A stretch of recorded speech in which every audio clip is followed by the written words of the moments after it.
Você já se perguntou o que é arquitetura de software? A gente sempre fala sobre full stack, o que é o desenvolvedor back-end, o que é o desenvolvedor front-end, mas também existem vagas para arquitetos de software.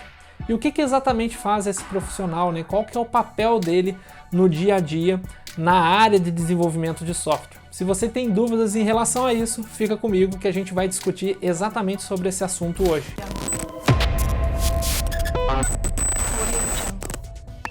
Fala Tech Recruiters, Augusto com vocês, e antes da gente começar, eu peço que se você ainda não se inscreveu aqui no canal, se inscreva, deixa aquela curtida e compartilha com todos os seus amigos Tech Recruiters, porque isso dá uma ajuda tremenda para o nosso canal aqui crescer, já que é um canal muito específico, com conteúdo muito nichado e que fica difícil para o YouTube conseguir entregar esse conteúdo para todas as pessoas no YouTube, né? É realmente bastante difícil desse tipo de canal crescer, então eu conto com a ajuda de vocês. Mas sem enrolação, bora pro vídeo. Pessoal, como eu disse no início do vídeo, é muito comum a gente encontrar diversas vagas sobre full stack, back-end, front-end, mas também vez ou outra a gente se depara com vagas para arquitetura de software, né? Ou o arquiteto de software. E o que é exatamente o arquiteto de software, né? Qual que é o papel dele? Bom, o arquiteto de software ele vai ter entre as atividades dele a criação, né, do design do sistema. O que isso significa? Ele vai entender ali os componentes que são necessários para serem criados, a dinâmica entre esses componentes, qual a melhor forma de implementação das peças que vão compor o sistema e como que essas peças vão se comunicar entre si.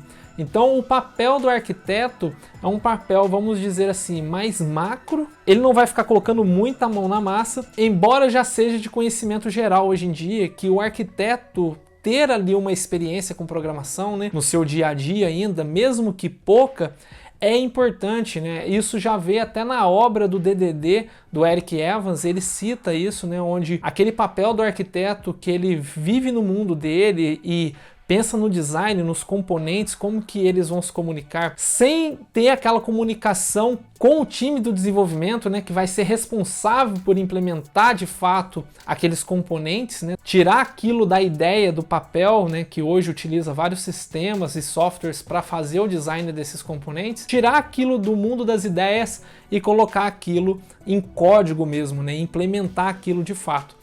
Então, quando não existe essa comunicação entre o arquiteto e o time do desenvolvimento, você acaba tendo problemas de arquitetura em sistemas, o que é um problema gravíssimo quando a gente está falando sobre desenvolvimento de software. Porque quando nós estamos falando de erro de arquitetura, geralmente é um erro que pode até mesmo inviabilizar aquele produto, né? Justamente porque às vezes ele não consegue suportar uma determinada carga de requisições, talvez a tecnologia que foi escolhida para ser usada não foi muito bem avaliada e não vai conseguir ali comportar todas as requisições feitas pelos usuários daquele produto. Então você percebe que as decisões que são tomadas pelo arquiteto de software podem impactar de uma forma estrondosa o desenvolvimento de um produto, né? Então hoje em dia já é de conhecimento geral da área de programação que o desenvolvedor que está ali na ponta, né, implementando a feature em si, precisa ter a comunicação com o arquiteto, né?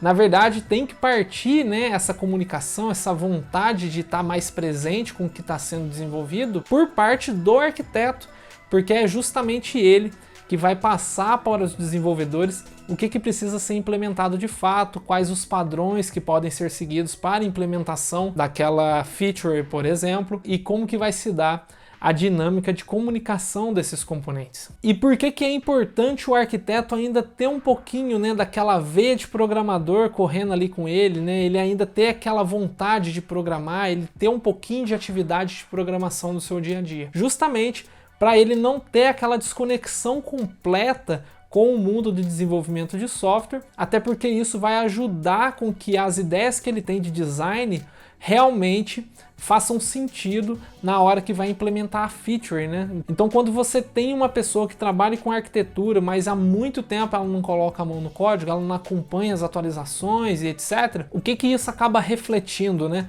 Isso acaba refletindo em designs que tinham uma ideia para ser implementado, mas que na hora que a gente vai colocar a mão na massa para transformar aquela ideia em algo palpável, não é possível de realizar aquilo, né? Justamente porque aquela ideia que estava descrita no papel já não reflete mais a realidade devido às mudanças que ocorrem constantemente na área de programação. Então, por isso que é tão importante que o arquiteto ele ainda tenha um pouquinho de vivência em programação no seu dia a dia. E o arquiteto, geralmente, ele vai fazer o design ali do sistema pensando na funcionalidade, né, em como que aquele sistema precisa se comportar para o usuário final.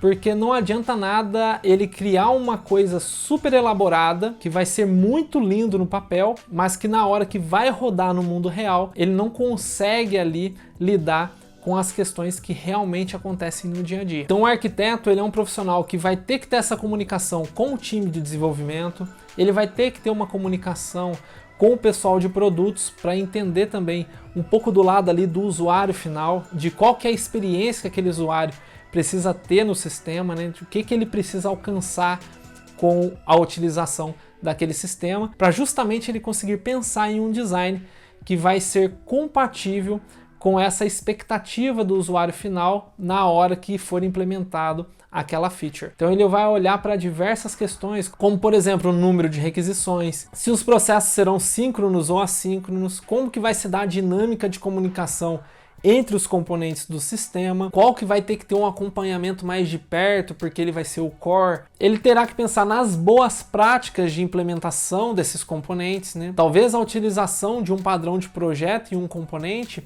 vai trazer muito mais eficiência na implementação e manutenção daquele componente no futuro. E tudo isso que eu falei é muito interessante que ele leve para a equipe de desenvolvimento, compartilhe essa ideia com a equipe, justamente para que os desenvolvedores possam contribuir, já que eles estão lidando com aquele sistema no dia a dia, eles estão colocando a mão na massa. Então é muito interessante que ele compartilhe essa ideia de design com esses profissionais, para que eles contribuam, levantem pontos que talvez o arquiteto não tenha percebido, não tenha reparado e que era importante no desenho daquela solução. Então perceba que um dos pilares para o trabalho bem sucedido de um arquiteto de software é a soft skill de comunicação. E quando a gente está falando de arquitetura de software, eu acho que hoje não é considerado nem soft skill, né? Podemos considerar já como uma hard skill para esse papel que é desempenhado por arquitetos. Além de definir essas questões dos componentes, ele também pode sugerir a utilização de determinadas tecnologias. Então, por exemplo, ele pode definir que será utilizada uma tecnologia da AWS ou utilizar alguma coisa da Azure, enfim. Ele pode definir as tecnologias que serão utilizadas para a implementação daquela feature, qual a linguagem mais apropriada para a implementação daquele componente, e é claro que ele vai organizar tudo isso pensando na equipe de desenvolvimento que ele tem em mãos ali para conseguir trabalhar na implementação dessas features. Então é esse o papel do arquiteto de software. Espero que tenha ficado um pouco mais claro para você o que exatamente esse profissional faz no seu dia a dia. E se você ainda tem dúvidas em relação a isso, deixa no comentário aqui embaixo, vai ser um prazer poder responder para você. E eu também, mais uma vez, convido para que você venha fazer parte do nosso grupo no Telegram. O link está na descrição do vídeo. Por lá eu consigo responder às vezes na hora, através de áudio, e fica muito mais fácil a comunicação nossa por lá. E se você gostou desse vídeo, compartilhe com seus amigos, deixa aquele like e lembrando mais uma vez que eu não vou sossegar até que você atinja o próximo nível. Até mais!